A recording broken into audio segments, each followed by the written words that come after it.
హెబ్రీయులకు రాసిన పత్రిక, వాగ్దానం చేసిన వాడు నమ్మదగిన వాడు కనుక మన నిరీక్షణ విషయమై మనం ఒప్పుకొనినది నిశ్చలముగా పట్టుకుంది.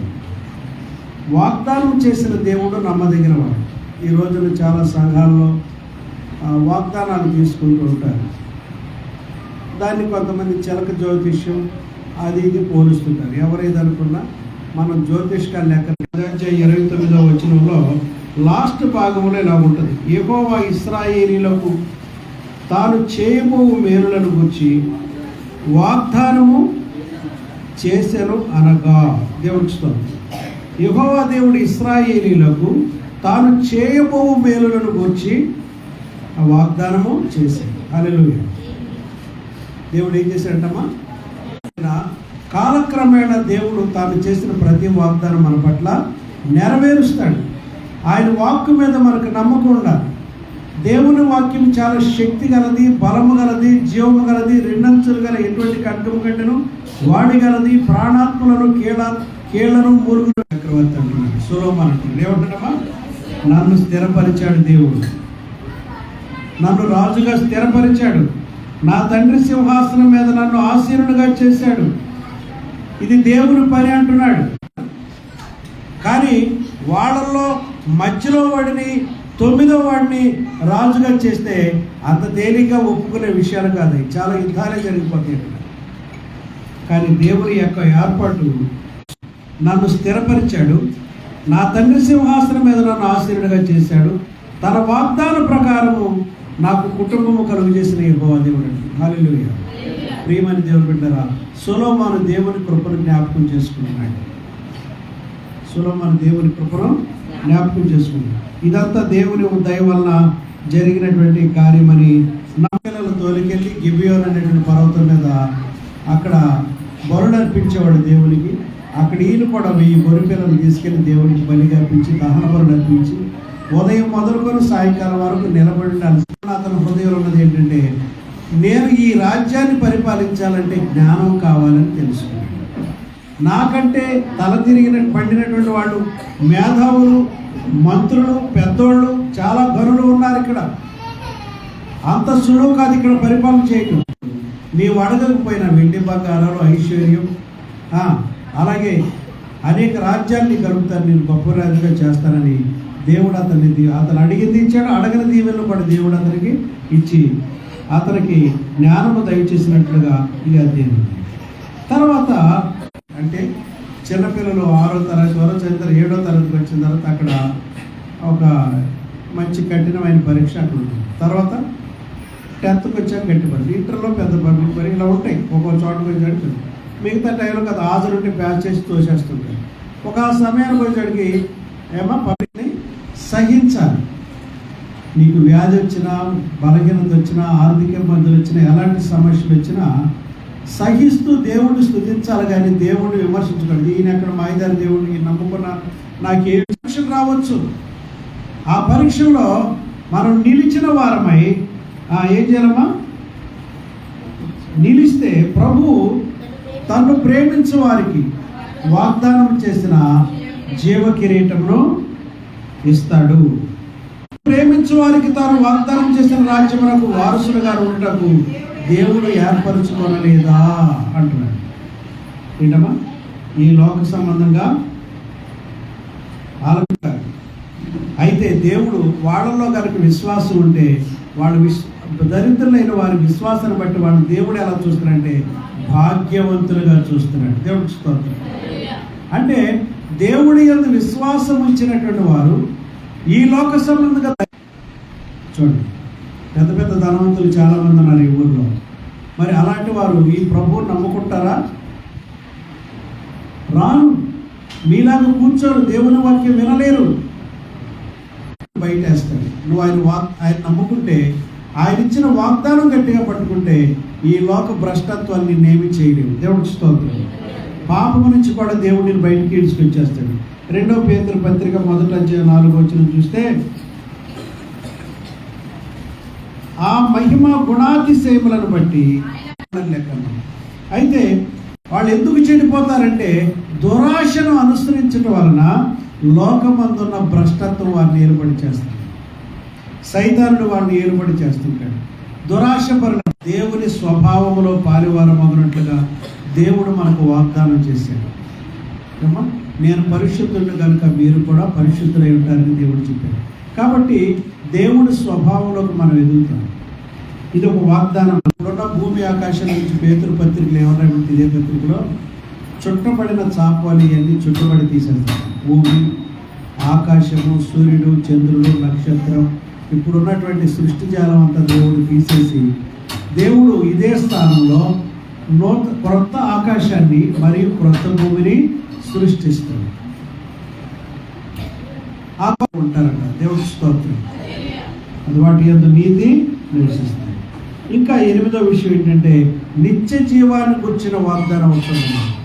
చూద్దాం, 1 యోహాను పత్రిక 2:5. దేవుని దృష్టిలో మనకి ఈ లోకంలో వచ్చే మరణం ఆయన దృష్టిలో నిద్ర లాంటిది అన్నాడు.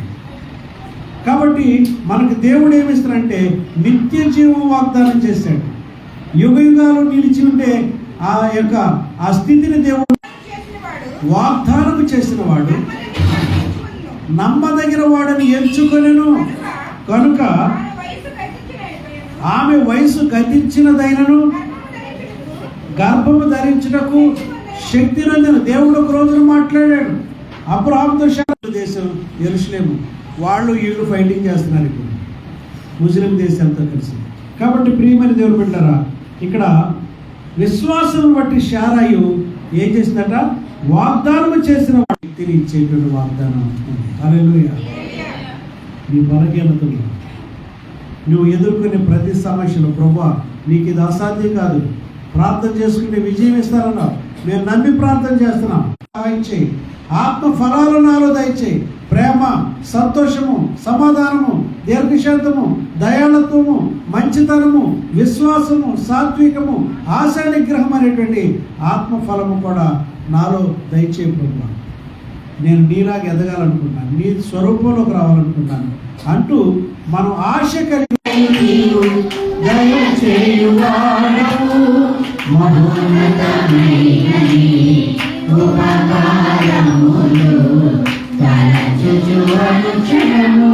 ఎప్పుడు వస్తుందో తెలుసా నీ జీవితంలోకి? దేవుని బిడ్డలు ఇదంతా ఏలాలని దేవుడి సంకల్పం. మనం అందరం ఈ సృష్టి మీద అధికారాన్ని కలిగి ఉండాలని దేవుడి సంకల్పం. దేవుడి చూపు లాంటి చూపు, దేవుడు హృదయాలోచన చొప్పున మనం నడుస్తున్నాం. దేవుడు ఆలోచన మనం తీసుకు తగ్గుతూ వస్తుంది. సాగరు వాటన్నిటికి సున్న వేసేస్తాడు. ఆ తర్వాత రోజు ఆదివారం ఆ చర్చ్ ఓపెన్ చేయాలి. ప్రార్థన చేస్తున్నాను, ప్రభువా ఈరోజు సున్నాలు అయిపోయింది, రేపు ఓపెనింగ్ ఉంది, వర్షం వస్తే అవమానం, తుఫాను ఉంది లోకంలో, కానీ నేను దాన్ని చేతితో పట్టుకుని ఇక్కడ కార్యక్రమం అంతా పూర్తయిపోయే వరకు ఆ తుఫాను అక్కడ రాకుండా నువ్వు ఆపు చేయండి అని ప్రార్థన చేస్తాను. సరే, అక్కడ మేము సున్నాలు వేసుకుని ఇంటికి వచ్చేసాం. తెల్లారిపోతున్న ఓపెనింగ్ ఆదివారం, అది కూడా ఇక్కడ ఫస్ట్ ఆరాధన చూసుకుని అక్కడ 2 ఆరాధన చూసుకుని అక్కడ ఆరాధనకి వెళ్ళాలి. పాస్టర్మ గారిని అక్కడ ప్రార్థనకి వెళ్దామమ్మా అంటే అదంతా బోధన ఉంటుంది, నేను రానంది.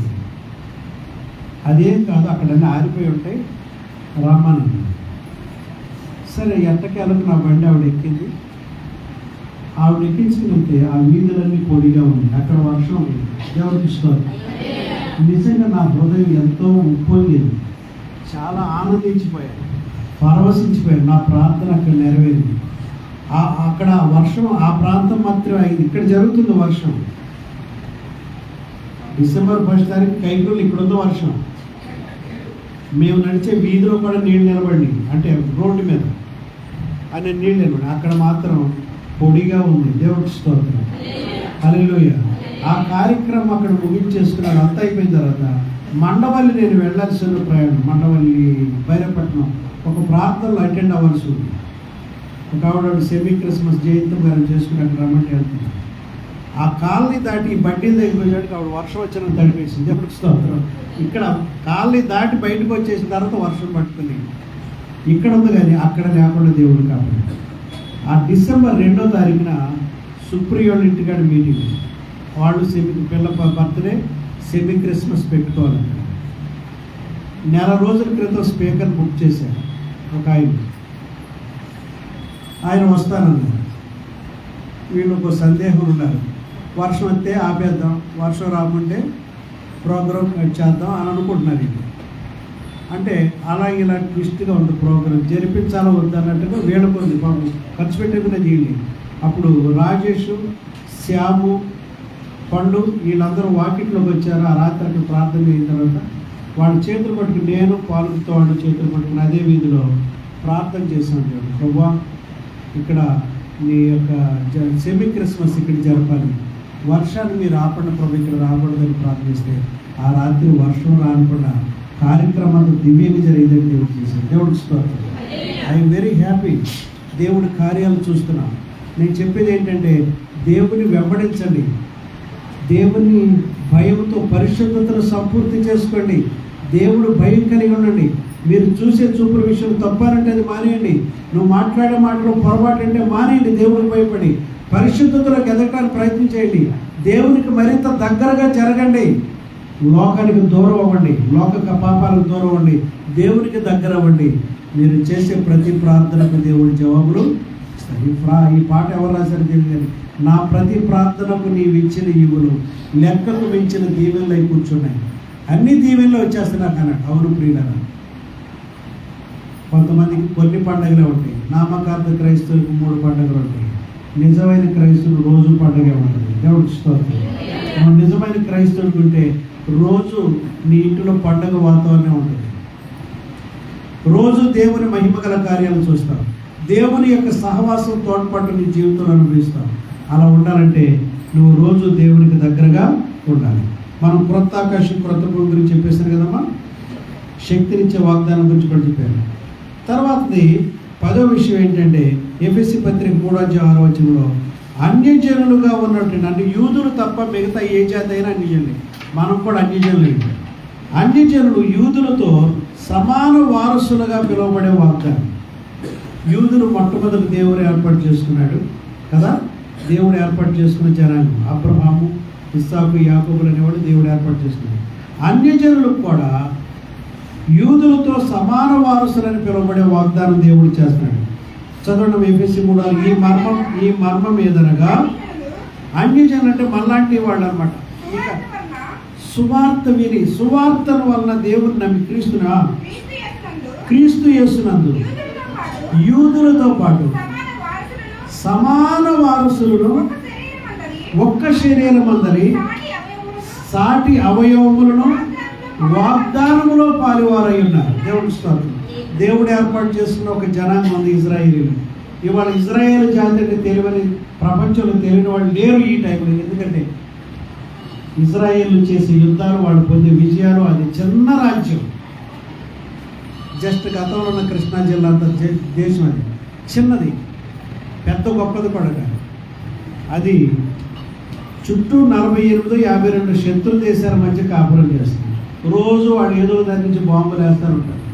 వాటిని ఎదుర్కొనే ఆయుధాలు వీళ్ళు కూడా కనిపెట్టి వాటిని ఎదుర్కొనే శక్తి. ఇవాళ ప్రపంచంలో మానవుడు వాడుకునేటువంటి ఇన్నోవేషన్స్ ఏవో ఉన్నాయి కదా, పరికరాలు, ఫోన్ మొదలుకొని, వాషింగ్ మెషిన్ మొదలుకొని, ప్రింటింగ్ ప్రెస్ మొదలుకొని, రైలు ఇంజిన్ మొదలుకొని, విమానం, ఇవన్నీ యూదులు కనిపెట్టి.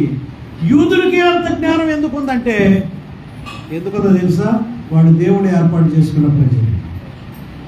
యూదులకి అంత జ్ఞానం ఎందుకుందంటే, వాడు దేవుడు ఏర్పాటు చేసుకున్న నెక్స్ట్ వరుసలో క్రైస్తవుడు. ఈ కొత్తవి కనిపెట్టినాడు. ప్రపంచానికి వాడుకుంటానికి బల్బు కనిపెట్టినా, మైక్ కనిపెట్టినా, గ్రామ్ఫోన్ కనిపెట్టినా, టీవీలు ఇవన్నీ కనిపెట్టిన వాళ్ళలో ఎవరమ్మా? ఆడు యూదుడన్నా అయి ఉంటాడు కనిపెట్టిన వాడు. Next Christian. దేవుడికి స్తోత్రం. హల్లెలూయా. కాబట్టి ప్రియమైన దేవుడు బిడ్డలారా, మనం అన్యజనులైన మనం యూదులతో సమాన వారసత్వం అనేటువంటి వాగ్దానం మనకుంది. ఈ మర్మం ఏదనగా, అన్యజనులు యేసుక్రీస్తును గురించిన సువార్తను విని యేసుక్రీస్తునందు యూదులతో పాటు సమాన వారసులు. వాళ్ళకున్న శక్తి, వాళ్ళకున్న జ్ఞానం, వాళ్ళకున్న బలం, మనం కూడా షేరింగ్ ఉంది. దేవుడి స్తోత్రం. ఒక శరీరం అందలి సాటి అవయవాలు అంటే ఆ యూదుడు కుడి చేయి ఎత్తుకొని మనం ఎడవ చేయాలనుకున్నాం. ఒక శరీరంలో అవయవాలాగా వాళ్ళు మనం కూడా సార్వత్రిక సంఘంలో లేదా దేవుని యొక్క శరీరంలో మనం అందరం కూడా భాగమయ్యాం. అన్యజనులుగా ఉండి యేసుక్రీస్తు నమ్మి దేవుడిగా నమ్మితే వాగ్దాన ప్రజలు మనం కూడా అయిపోయాం. దేవుడి స్తోత్రం. వాళ్ళకి ఏ హక్కులు ఉన్నాయో ఆ హక్కులు మనకు కూడా దేవుడు ప్రసాదిస్తున్నాడు. తర్వాత ఆత్మను కూర్చిన వాగ్దానం ఉంటుంది. గలతీ 3:13 విశ్వాసం వలన ఆత్మను కూర్చిన వాగ్దానం విశ్వాసం వలన మనకు లభించింది. పరిశుద్ధాత్మను కూర్చిన వాగ్దానం విశ్వాసం వలన మనం పొందుకుంటాం. పరిశుద్ధాత్ముడు వచ్చి మనలో నివాసం చేస్తాడు. హల్లెలూయా. కాబట్టి ప్రియమైన దేవుని బిడ్డలారా, మొట్టమొదటి చదివే వాక్యం మన చదివి నేను ముగిస్తాను. 2 కొరింథీ పత్రిక 7:1 ప్రియులారా, మనకు ఈ వాగ్దానములు ఉన్నవి కనుక దేవుని భయముతో పరిశుద్ధతను సంపూర్తి చేసుకోండి. దేవుని భయముతో ఉండండి, పరిశుద్ధతను సంపూర్తి చేసుకుని శరీరమునకును ఆత్మకును కలిగిన సమస్త కల్మషము నుండి మనలను పవిత్రులుగా చేసుకుందాము. ఏమా మనకి వాగ్దానాలు ఉన్నాయి, అనేక వాగ్దానాలు ఉన్నాయి. మనకి ఏమేమి వాగ్దానాలు ఉన్నాయి? మనకి జ్ఞానం గురించిన వాగ్దానం ఉంది, అధికారం గురించిన వాగ్దానం ఉంది, జీవ కిరీటాన్ని గురించిన వాగ్దానం ఉంది, పరలోక రాజ్యాన్ని గురించిన వాగ్దానం ఉంది, ఈ లోకమందున భ్రష్టత్వం నుంచి మనం బయటపడే వాగ్దానం ఉంది, క్రొత్త ఆకాశం క్రొత్త భూమిని పొందుకుంటామని వాగ్దానం యేసులో మనకుంది, నిత్య జీవం పొందుకుంటామని వాగ్దానం మనకుంది, శక్తి శారా పొందుకున్నట్లుగా శక్తి జీవం పొందుకునే వాగ్దానం మనకి ఉంది. అంతేకాదు యూదులైనటువంటి వాగ్దాన ప్రజలతో మనకి కూడా సమాన వారసత్వం పొందుకునేటువంటి వీలుంది, పరిశుద్ధాత్మను పొందుకునే వీలు కూడా మనకుంది. ప్రియులారా, మనకు ఈ వాగ్దానములు ఉన్నవి కనుక దేవుని భయముతో మనము దేవుని భయంతో పరిశుద్ధతను సంపూర్తి చేసుకోవాలంటే 100% మనం పరిశుద్ధతను సంపూర్తి చేసుకోవాలి. ఏదో 100% పరిశుద్ధత నడుస్తున్నానండి, 90% వెనకడిపోయారని అని కాదు. 100% నీతిని సంపాదించుకుందాం, 100% నిర్దోషులకు బ్రతుకుదాం, 100% దేవుడి పట్ల కృతజ్ఞతగా ఉందాం, దేవ స్వభావంలో మనం పాల్గొని పొందుదాం. ఇక్కడ ప్రియులారా, మనకి వాగ్దానాలు ఉన్నవి కనుక దేవుని భయముతో పరిశుద్ధతను సంపూర్తి చేసుకొనుచు శరీరమునకును ఆత్మకును కలిగిన సమస్త కల్మషము నుండి మనల్ని పవిత్రులుగా చేసుకున్నాం. దేవుడి స్తోత్రం. శరీరమునకు కలిగిన అపవిత్రత, ఆత్మ కంటిన అపవిత్రత, ఈ రెండు యేసు రక్తం వల్ల కడగబడుతుంది. ప్రభువా, నేను శుద్ధుడవ్వాలనుకుంటున్నా, నన్ను పూర్తిగా కడిగేయి, నన్ను క్షమిస్తాననే వాగ్దానం నీ గ్రంథంలో రాయబడింది. కాబట్టి నీ రక్తంతో నా పాపదోషాలన్నీ, నా శరీరాన్ని కంటేనవి, నా ఆత్మ కంటేనటువంటి పాపాలన్నీ కూడా నీ రక్తంతో శుద్ధి చేయి. నిన్ను పోలి నీకు దగ్గరగా జీవించాలనుకుంటున్నా, నీ వాగ్దానాలన్నీ స్వతంత్రించుకోవాలనుకుంటున్నా, నాకు సహాయం చేయమని మీరు దేవుడిని ప్రార్థన చేసుకుంటే దేవుడు తప్పనిసరిగా మీకు సహాయం చేస్తాడు. ఆయనకి దగ్గరగా జరగాలని, ఆయన్ని స్పర్శించాలని, దగ్గరగా ఆయనకు అవ్వాలనే ఆశ మీరు కలిగి ఉంటే దేవుని యొక్క శక్తి మీ మీద అపరిమితంగా పనిచేస్తుంది. హల్లెలూయా. నేనే ఏం చేశానండి, వర్షం రమ్మని ప్రార్థన చేస్తూ వచ్చింది, వద్దంటే మానేసింది. యెహోషువ ఏం చేశాడమ్మా, సూర్యుడా నీవు అయ్యాలోను, చంద్రుడా నీవు ఆగిపో అంటే ఒక దినమంతా సేపు 24 గంటలు సృష్టి స్తంభించిపోయిందట. దేవుడు స్తోత్రం. ఇవన్నీ ఏ కార్యాలు? ఒక మానవుడు చేసిన ప్రార్థన దేవుడు అంతగా విని వాళ్ళు కోరిన విధంగా చేశాడు. మోషే తన చేతిలో కర్ర చాపగా సముద్రం 2 పాయలుగా అయింది. దేవుడి స్తోత్రం. హల్లెలూయా. దేవుడిలో చాలా మహత్కార్యాలు ఉన్నాయి. మనం విశ్వాసంలో గట్టిగా నిలబడితే చేయలేని కార్యాలంటూ ఏమీ ఉండవు. హల్లెలూయా. కాబట్టి ప్రియులారా, మనకి వాగ్దానాలు ఉన్నాయి కాబట్టి దేవుని భయంతో బ్రతుకుదాం, ఇంకా పరిశుద్ధతను సంపూర్తి చేసుకుందాం. శరీరానికి ఆత్మ కలిగినటువంటి కల్మషం నుండి ప్రభువులను కడిగి నీలో నూతనపరచు, నీలా మారిపోవాలనుంది అని మరి మనం దేవుణ్ణి ప్రార్థన చేసుకుంటే ఈ వాగ్దానాన్ని బట్టి మనం బ్రతికేస్తాం. ఈ వాగ్దానం బట్టి దేవుని రాజ్యాన్ని కూడా మనం స్వతంత్రించుకుంటాం. మనం తీసుకుపోయే వాగ్దానాల్లో కూడా అంత శక్తి ఉంటుంది. మనం కృతజ్ఞత బుద్ధితో జీవిద్దాం. ఈ సంవత్సర కాలం అంతా దేవుడు మనం కాపాడండి. రాబోయే 2025 కూడా మనకు దీవెనకరంగా ఉండాలని మనం ప్రార్థన చేసుకుంటాం. దేవుడి మాటలు మీ హృదయంలో